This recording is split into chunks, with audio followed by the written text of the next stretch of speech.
Hello, everyone, and welcome to Americans for Limited Government live stream. Thank you for joining us today. Today, what we want to talk to you about is getting canceled on YouTube. It is happening to more and more of us, small organizations, individuals, even nations are getting involved in this censorship that YouTube is really ramping up. It just happened to us over the weekend. Friday evening, I did a live stream on YouTube with a lady named Leilani Lutali, who's been in the news this past week. She is in desperate need of a kidney transplant to save her life.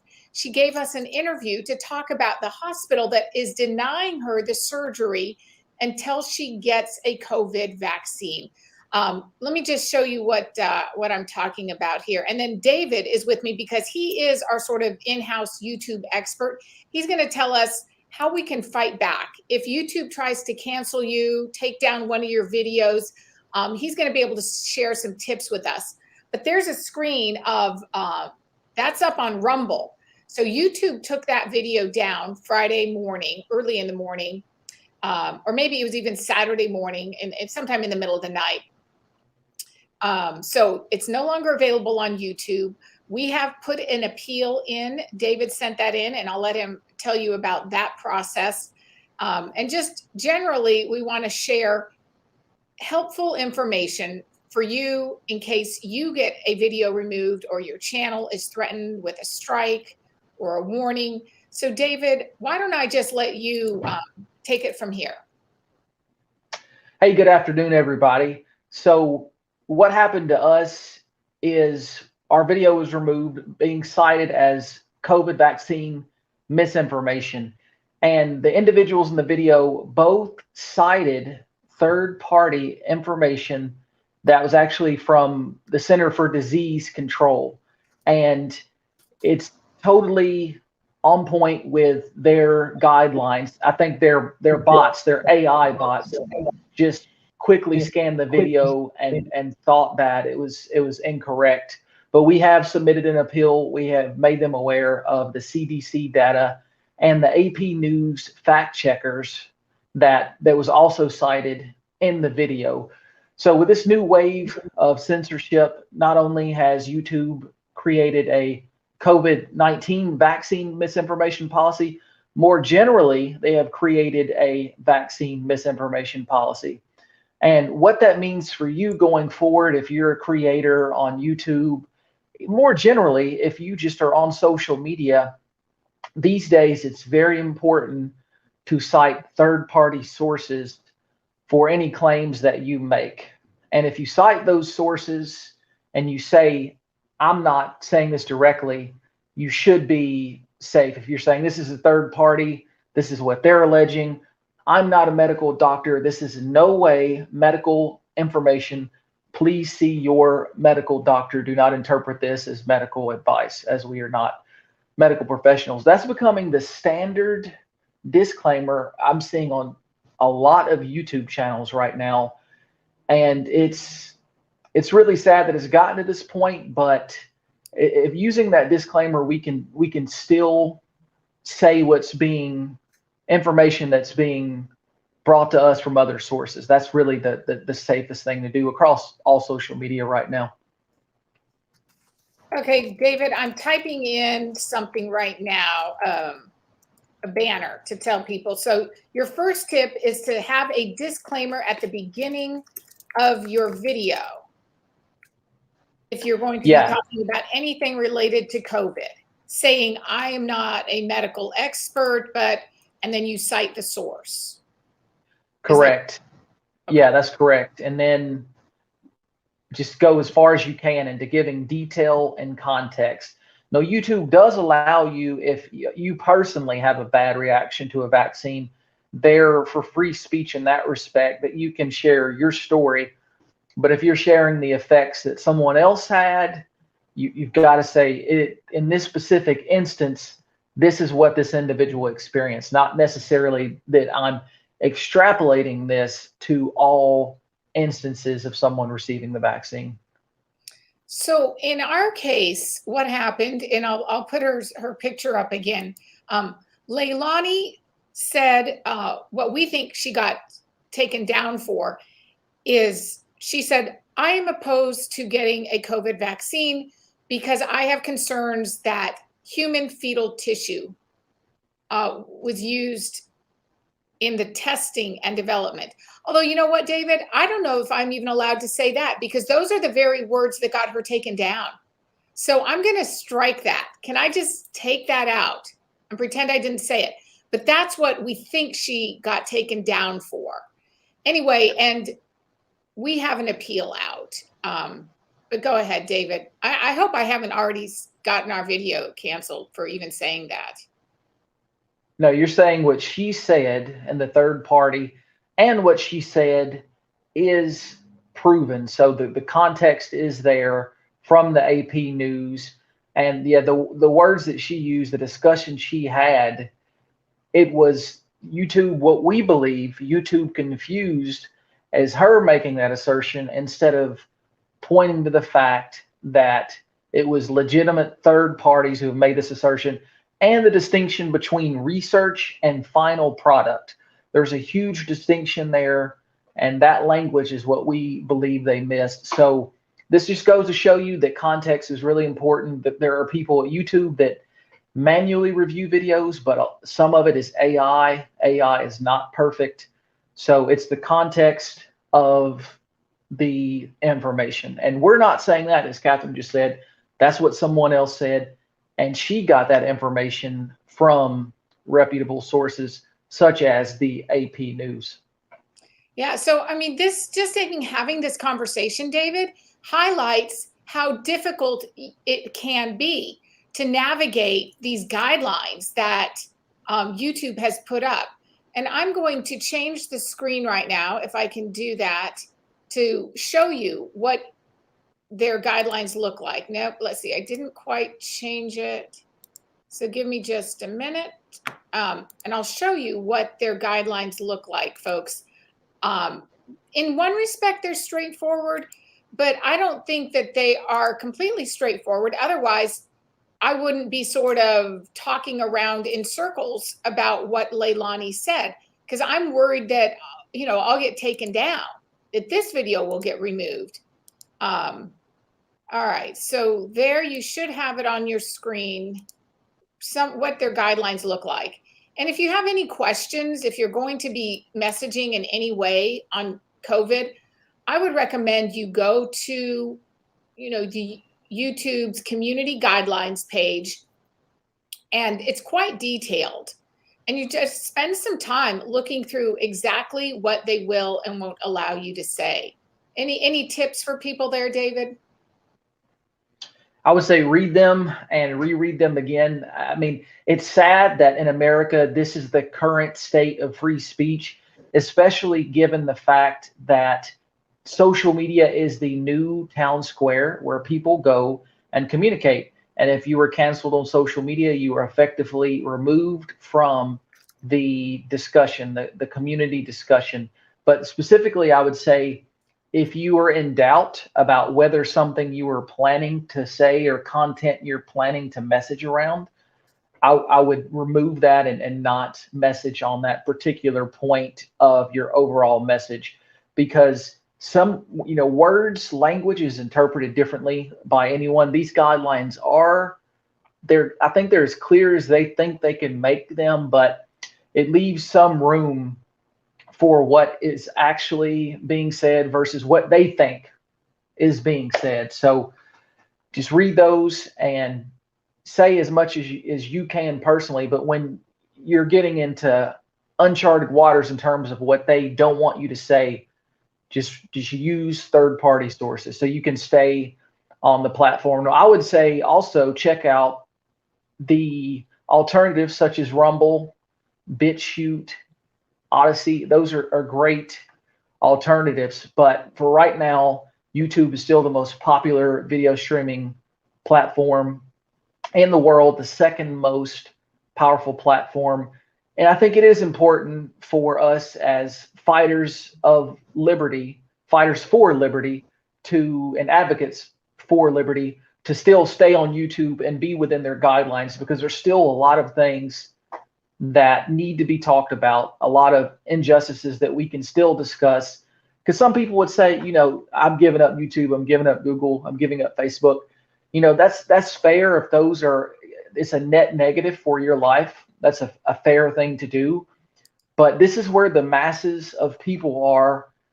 And some people are, if they're only getting CNN, if they're only getting MSNBC in their ear, and they're not actually consuming content from diverse sources, diverse viewpoints, then they're going to be lost in terms of what actual truth is. So if you are a content creator, I would encourage you to stay on the platforms, even though they're restricting the First Amendment. Try to work in their boundaries, because there are people that needs to hear your message, and they're unfortunately for now on YouTube and Facebook. David, what is the difference between a strike and a warning on YouTube? Sort of like, does YouTube give you several chances, or walk me through that? Sure, that's a great question. So once you receive a warning on YouTube, it stays on your channel for the life of your channel. It never goes away unless you successfully appeal that warning. And after you get a warning, you get 3 strikes.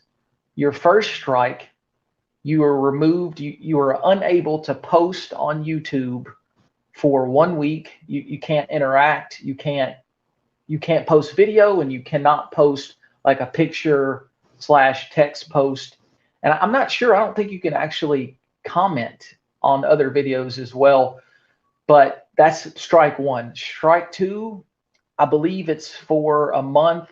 It could be 2 weeks, but each strike concurrently, like after each strike, it's more time where you're unable to post, you're unable to interact entirely, and you get 3 strikes within 90 days. Now, this portion of the policy is a little bit more forgiving. Although your warning never goes away, your first strike will expire in 90 days from your first violation. So you'd have to really, really be ignoring the guidelines to get 3 strikes and then be removed. Your channel's deleted entirely after the 3rd strike. Now, there have been some instances where people's channels are removed entirely without any warning, and those have happened to some big channels and some small channels. So that's not good at all, and there's obviously pushback against that. But in general, first strike, you're off a week. Second strike, you're off either 2 weeks or a month.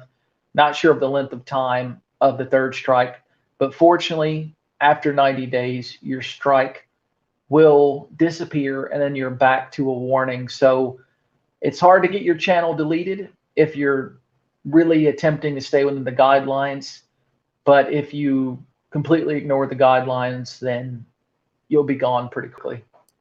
All right, David, and how do you appeal either a warning or a strike? What are some of the tips that you have for people there? Sure. So if you get a warning or a strike, there is a box where you can click and you can appeal. There's 800 characters. Now, if you get a warning or a strike related to medical information, specifically the COVID-19 vaccine or vaccines in general, it's somewhat difficult to make your case within 800 characters. I mean, on one hand, I get they're trying to keep it minimal so they can process the appeals if they get a lot of them. But on the other hand, if you need to cite medical information, it's kind of a restricted box or a restricted limit on the number of characters you can use. But yeah, you have 800 characters to make your case on why you believe the warning or the strike was inappropriate, and just mention the claims that you were cited and mention your reason why you believe you did not actually violate that specific policy. All right. Thank you, David. And I just want to let people know, if you have any questions as we're talking, we'll be on for a few more minutes. David will try to answer them as the broadcast is going. David, before we started, you said you had found where the YouTube censorship is happening at a grand level. Sort of nations are involved in these disputes with YouTube. Why don't I see if I can pull up a screen here of a story out of the BBC that you came across. Just give me a minute. Why don't you maybe just sort of lay it out for people? What is the story you found? Sure. So there's a German YouTube channel that Russia seems to like, and there's two of them actually. One channel uploaded a video. I'm not sure of the specific content, but YouTube labeled it as medical misinformation related to the COVID vaccine.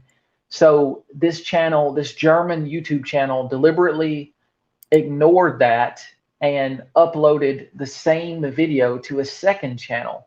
So they got a warning or a strike on both channels. And Russia was not happy about this. Apparently, they really enjoy this German news broadcaster that is posting on YouTube. So they are threatening to ban YouTube entirely from Russia. That's my understanding. They previously banned Twitter from Russia in at least a limited capacity. So you've got governments saying we're not going to stand up for this, and that I could even get into Section 230 as far as that goes. I don't think they're going to be able to do this forever. Wow. Okay, so any other final tips of advice for people who are out there posting YouTube videos?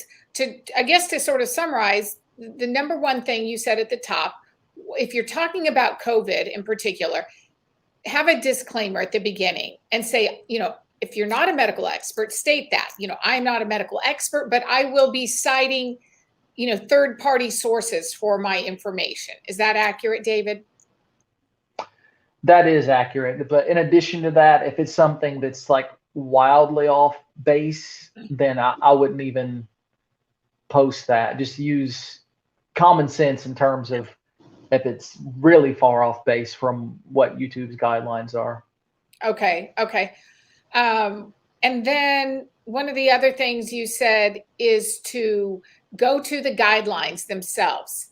Go to YouTube's community guidelines, read through them, and try to avoid any of the pitfalls if you can.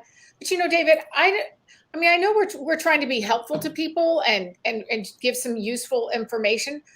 But I think there's going to be people out there who are going to say, well, why should I self-censor? Why should I, limit my speech and not be able to speak the truth or what I think is the truth?